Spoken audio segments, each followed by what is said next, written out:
प्यारे कृष्ण भक्तों, आज के वीडियो में मैं आप सभी भक्तों को भगवान श्री सत्यनारायण की कथा की महिमा सुनाऊंगा। प्यारे भक्तों, इस सत्यनारायण भगवान की कथा श्रवण करना, तप को करना इस कलयुग में बहुत ही प्रभावी और चमत्कारिक बताया गया है। इसकी कथा को श्रवण करने मात्र से हमारे पूर्व के पाप नष्ट होते हैं और हमारी सभी मनोकामनाएं पूर्ण होती हैं। श्री सत्यनारायण भगवान की कथा पूर्णिमा व संक्रांति के दिन शाम के समय स्नान आदि से निवृत्त होकर करनी चाहिए।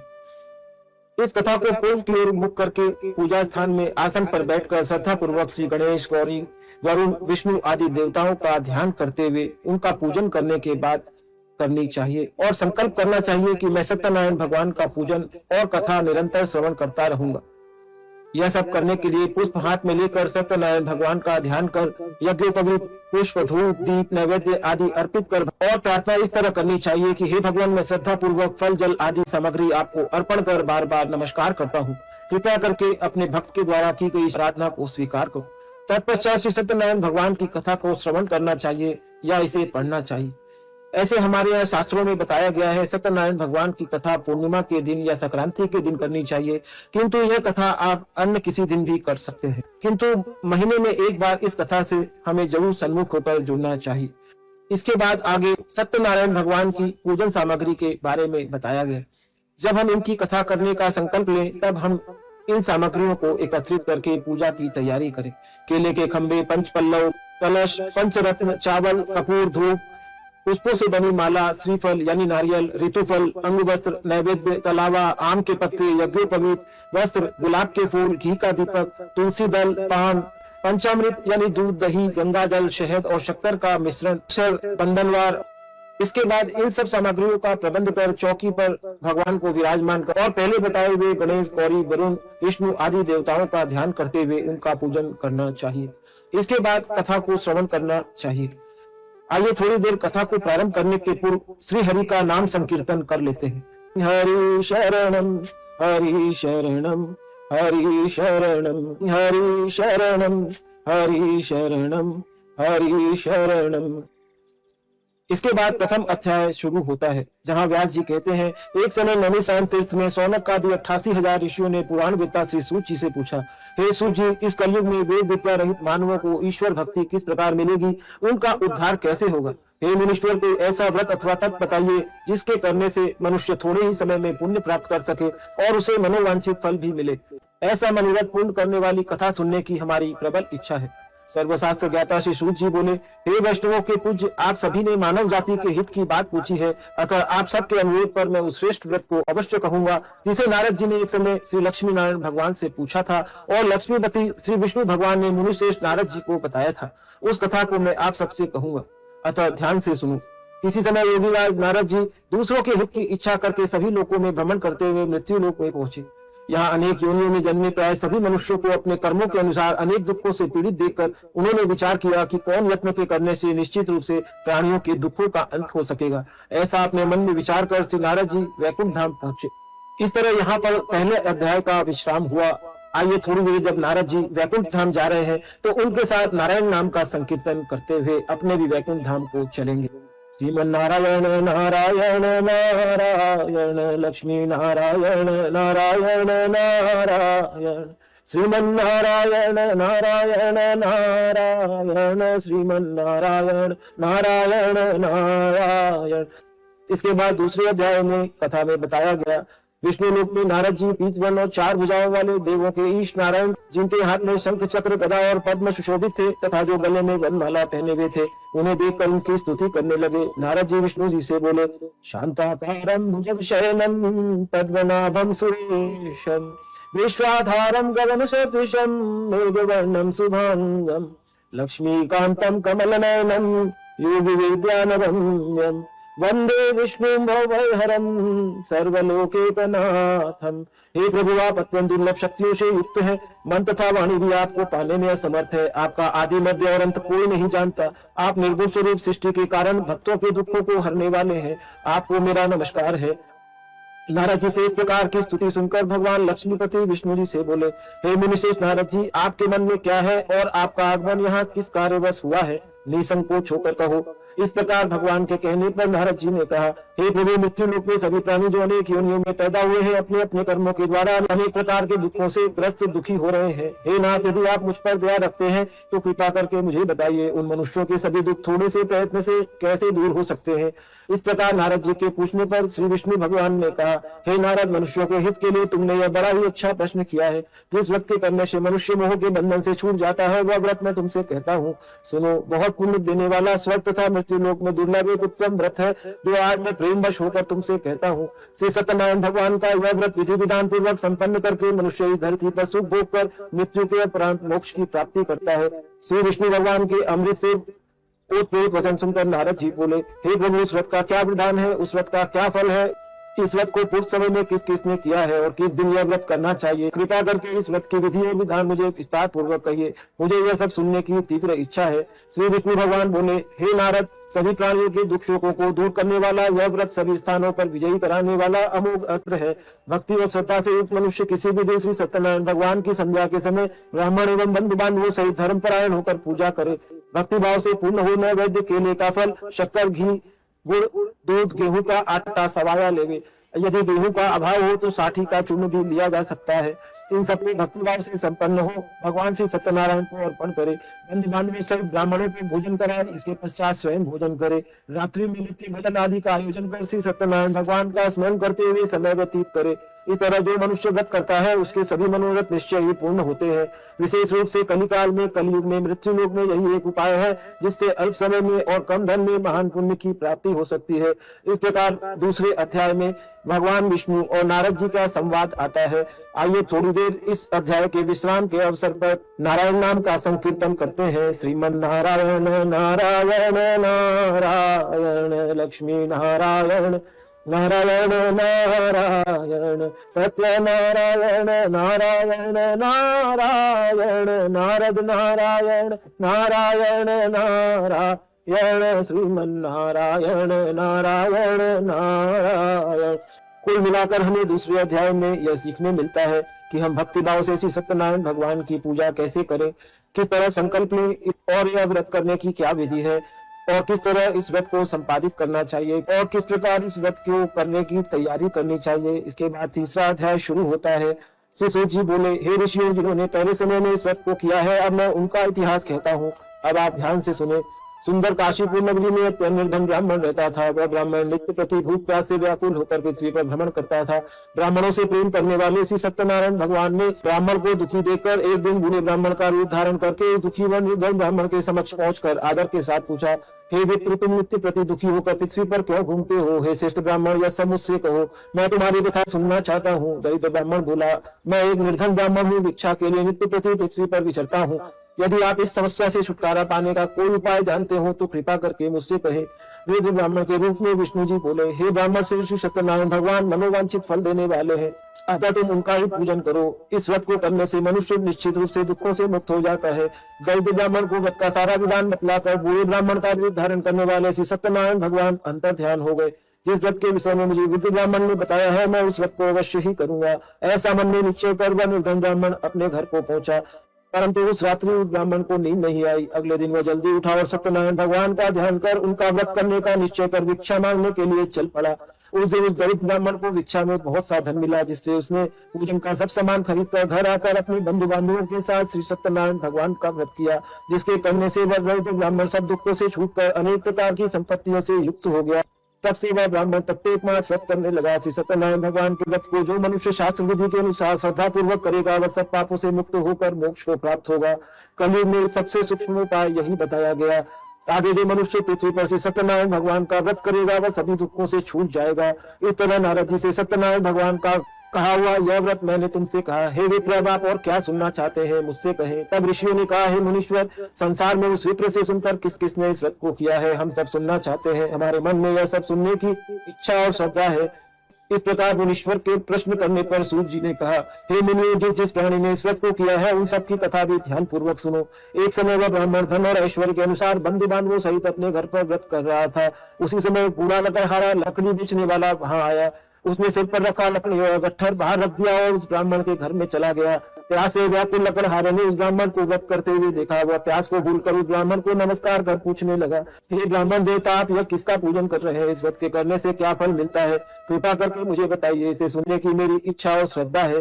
ब्राह्मण उस वृद्ध लकड़हारे से बोला, हे भाई, यह सब मनोकामनाओं को पूर्ण करने वाला श्री सत्यनारायण भगवान का व्रत है। इनकी ही कृपा से मेरे घर में धन धान्य सुख समृद्धि की वृद्धि हुई है। ब्राह्मण से श्री सत्यनारायण भगवान के व्रत के विषय में जानकर वह लकड़हारा बहुत प्रसन्न हुआ। भगवान का चरणामृत में प्रसाद ग्रहण करने के पश्चात भोजन कर वह अपने घर पहुंचा। अगले दिन लकड़हारे ने अपने मन में संकल्प किया, आज नगर में लकड़ी बेचने से जो धन मिलेगा उसी से मैं श्री सत्यनारायण भगवान का उत्तम व्रत विधि पूर्वक करूंगा। ऐसा मन में विचार कर वह लकड़हारा लकड़ियों का गट्ठर अपने सर पर रखकर जिस नगर में धनवान लोग रहते थे उस नगर में गया।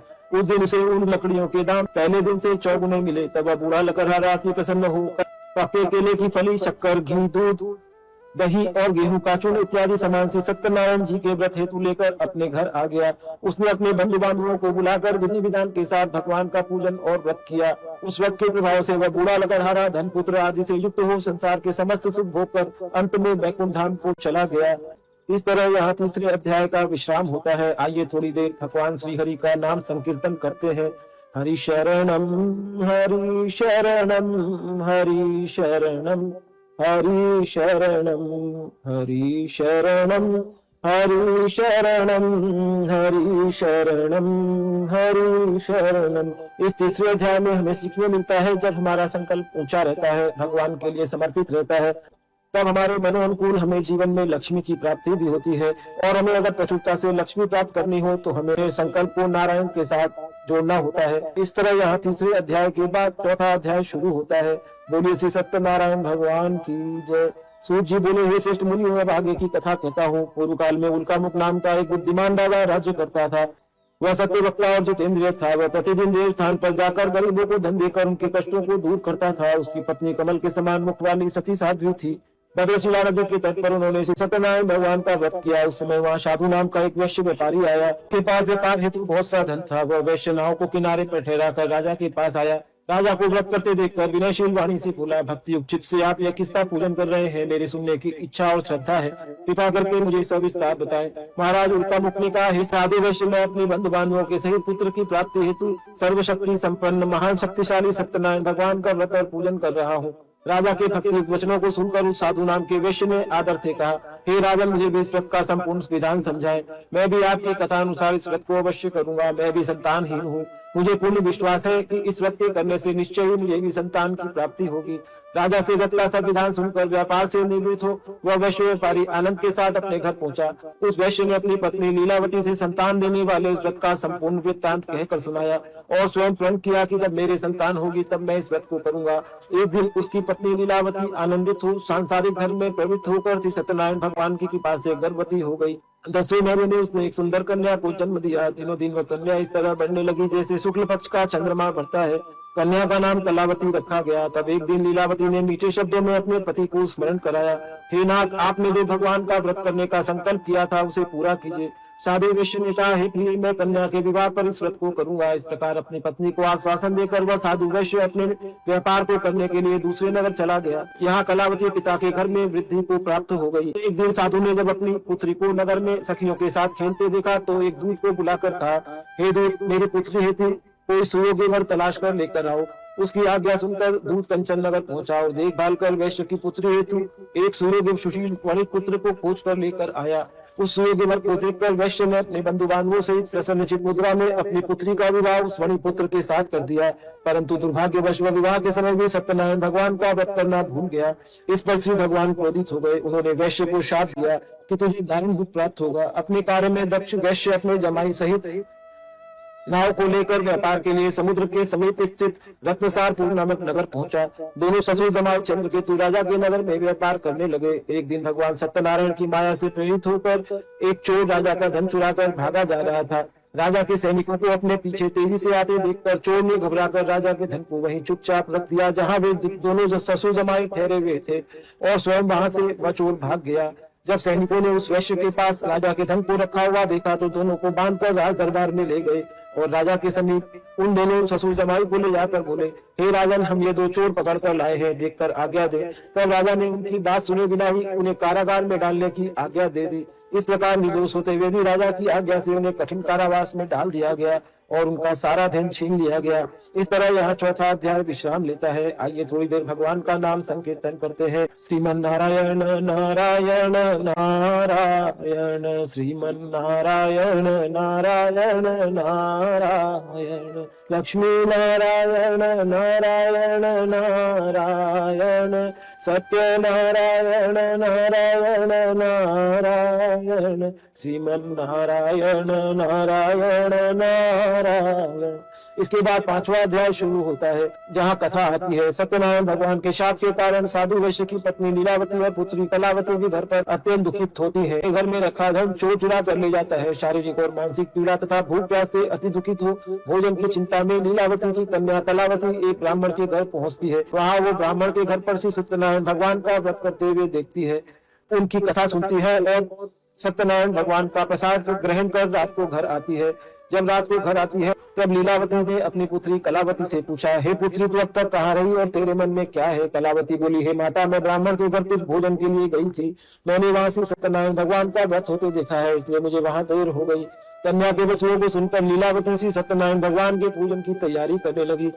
उसने परिवार और बंधु बांधवों से इसी सत्यनारायण भगवान का पूजन और व्रत किया और वर मांगा कि मेरे पति और दामाद शीघ्र ही लौट आए, और साथ ही अपने अपराध के लिए श्री सत्यनारायण भगवान से बार बार क्षमा याचना की। श्री सत्यनारायण भगवान जी लीलावती के इस व्रत और पूजन से बहुत प्रसन्न हो गए और उन्होंने राजा चंद्रकेतु को स्वप्न में दर्शन देकर कहा, हे राजन, जिन दोनों वैश्यों को तुमने बंदी बना रखा है वे निर्दोष है, उन्हें प्रातःकाल ही छोड़ दो। उनका सब धन जो तुमने ग्रहण किया है उसे लौटा दो, अन्यथा मैं तेरा धन, राज्य, पुत्र आदि सब नष्ट कर दूंगा। राजा को ऐसे वचन कहकर भगवान वहां से अंतर्ध्यान हो गए। प्रातःकाल राजा चंद्रकेतु ने सभा में सबको अपना स्वप्न कहकर सुनाया और सैनिकों को आज्ञा दी दोनों वणिक पुत्रों को कैद से मुक्त कर सभा में लाया जाए। दोनों ने आते ही राजा को प्रणाम किया। राजा ने कोमल वचनों से उनका सत्कार करते हुए कहा, हे महानुभाव, आपको दुर्भाग्यवश ऐसा कठिन दुख प्राप्त हुआ है, अब आपको कोई भय नहीं है, अब आप मुक्त हो। इस प्रकार ऐसा कहकर राजा ने उनको नए नए वस्त्राभूषण पहनाए और जितना धन उनका लिया था उसका दूना धन उन्हें देकर आदर के साथ विदा किया। दोनों वैश्य अपने घर को चले गए। बोलिए श्री सत्यनारायण भगवान की जय। इस प्रकार यहाँ पांचवा अध्याय विश्राम लेता है। आइए थोड़ी देर फिर से नाम संकीर्तन करते हैं। हरि शरणम हरि शरणम हरि शरणम हरि शरणम हरि शरणम हरि शरणम हरि शरणम हरि शरणम। इसके बाद छठा अध्याय शुरू होता है। श्री सूत जी बोले, वैश्य ने मंगलाचार करके यात्रा आरंभ की और अपने नगर को चला। उनके थोड़ी दूर आगे बढ़ने पर दंडी वेशधारी श्री सत्यनारायण भगवान ने उनसे फिर से परीक्षा लेते हुए पूछा, हे साधु, तेरी नाव में क्या है? अभिमानी वणिक हंसता हुआ बोला, हे दंडी महाराज, आप यह क्यों पूछते हो? क्या आपको धन लेने की इच्छा है? मेरी नाव में तो बेल और पत्ते आदि भरे हैं। वैश्य का कठोर वचन सुनकर दंडी वेशधारी श्री सत्यनारायण भगवान ने कहा, तुम्हारा वचन सत्य हो। ऐसा कहकर दंडी वेशधारी वहां से चले गए और कुछ दूर जाकर समुद्र के किनारे बैठ गए। दंडी महाराज के जाने के पश्चात वैश्य ने नित्य क्रिया से निवृत्त होने के बाद नाव को ऊंची ऊंची देखकर अचंबा किया और नाव में बेल पत्ते आदि देकर मूर्छित हो जमीन पर गिर पड़ा। मूर्छा खुलने पर वह बहुत ही शोक प्रकट करने लगा।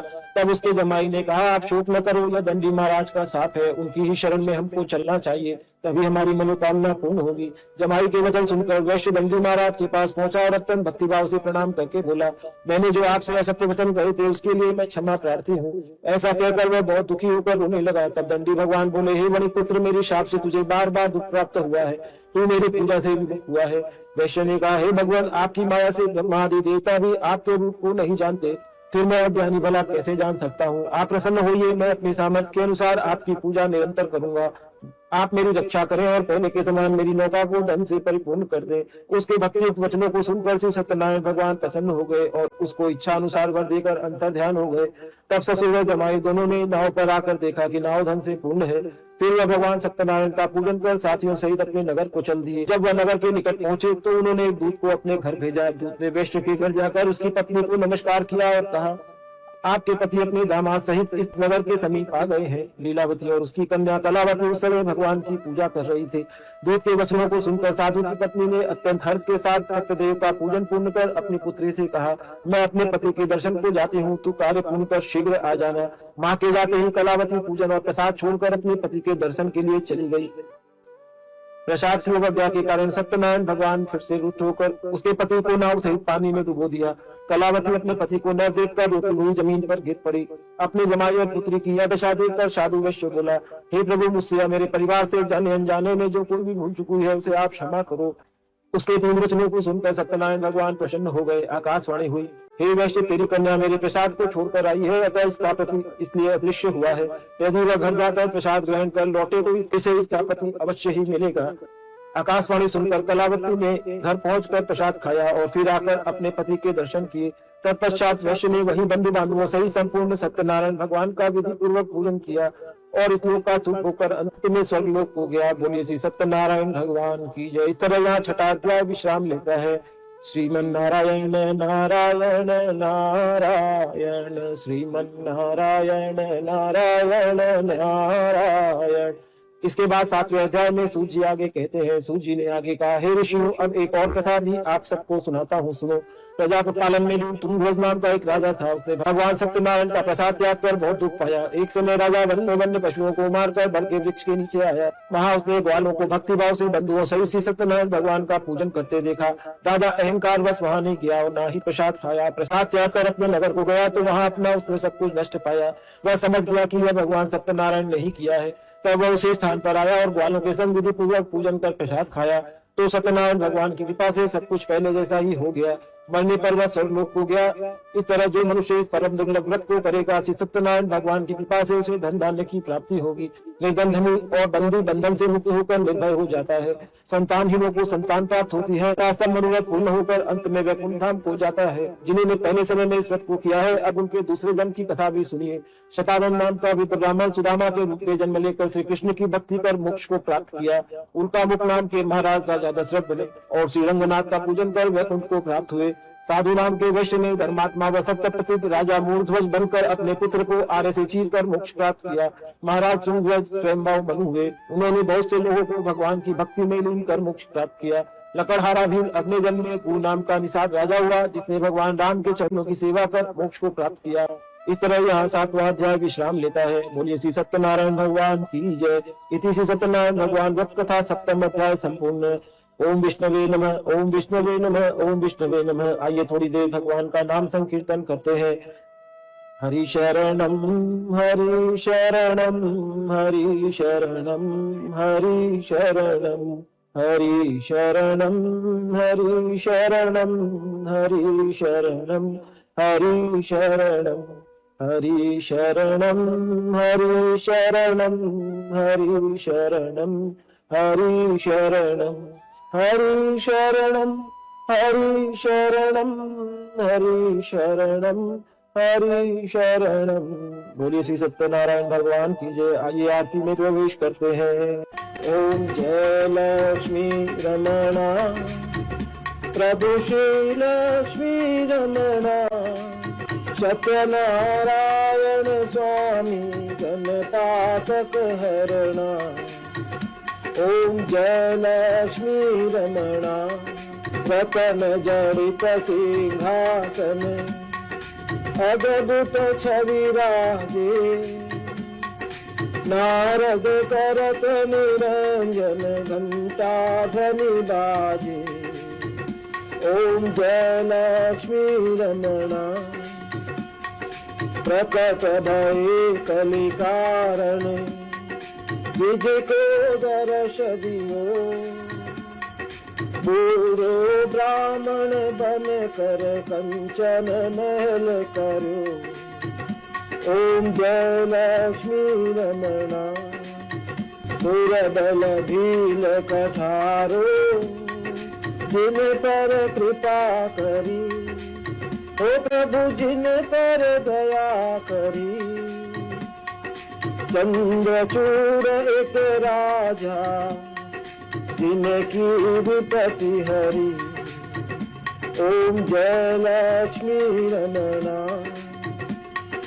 वैश्य मनोरथ पायो, श्रद्धा तज दीनी, सुफल भोगो प्रभु जी फिर स्तुति कीनी। ओम जय लक्ष्मी रमणा, ओम जय लक्ष्मी रमणा। भाव भक्ति के कारण छिन छिन रूप धरो, ओ स्वामी पल पल रूप धरो। श्रद्धा धारण कीनी, तिनको काज सरो। ओम जय लक्ष्मी रमणा। ग्वाल बाल संग राजा, मन में भक्ति करी, मन वांछित फल दीनो, दीन दयाल हरि। ओम जय लक्ष्मी रमणा। चढ़त प्रसाद सवायो, कदली फल मेवा, प्रभु केला फल मेवा। धूप दीप तुलसी से, राजी सत्य देवा। ओम जय लक्ष्मी रमणा। श्री सत्यनारायण स्वामी जी की आरती, जो कोई नर गावे, स्वामी जो सुंदर गावे, स्वामी जो मन से गावे, जो प्रेम सहित गावे। कहत शिवानंद स्वामी, प्रकट बुलानंद स्वामी, मन वांछित फल पावे। ओम जय लक्ष्मी रमणा, ओम जय लक्ष्मी रमणा। प्रभु श्री लक्ष्मी रमणा। सत्यनारायण स्वामी जन पातक हरणा। ओम जय लक्ष्मी रमणा। ओम कपूर गौरम करुणावतारम, संसार सारम भुजगेंद्रहारम, सदा वसंतम हृदयारविंदे, भवम भवानी सहितं नमामि। त्वमेव माता च पिता त्वमेव, त्वमेव बन्धु च सखा त्वमेव, त्वमेव विद्या द्रविणं त्वमेव, त्वमेव सर्वं मम देव देव। सत्यनारायण नारायण नारायण, सत्यनारायण नारायण नारायण, श्रीमन्नारायण नारायण नारायण, श्रीमन्नारायण नारायण नारायण, सत्यनारायण नारायण नारायण, सत्यनारायण नारायण नारायण। जय जय नारायण नारायण नारायण, भजो नारायण नारायण नारायण, लक्ष्मी नारायण नारायण नारायण नारायण नारायण नारायण नारायण नारायण नारायण नारायण नारायण नारायण नारायण नारायण नारायण नारायण।